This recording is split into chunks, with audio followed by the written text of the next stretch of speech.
Gabi pa lang for the busy na ang Mami Vic nyo. Bukas kasi gaganapin ang event o National Arts Month nila. Anyways, pinansa ko na pala ang mga susuotin nila para bukas. Dalawang parisan pala ito, T-close dance at tinikling naman yung isa.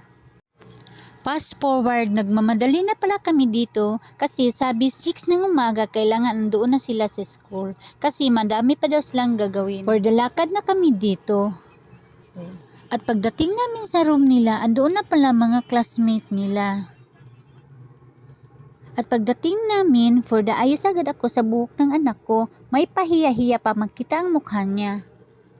At dito rin sa kabila, nagmi-makeup din sila at meron pang naggigitara dito. Ito talaga mo makikita kung gaano sila kagaling magpinta. Grabe, ang ganda ng gawa nila. At ito pa hindi ko alam kung anong tawag nito, pero grabe, ang ganda gawang alambre. At ito na po, inumpisahan na yung sayaw nila. Hindi lang pala ito sayaw. Dito mo makikita yung mga talento ng mga estudyante. May naggigitara, kumakanta, may nagpiano at marami pa.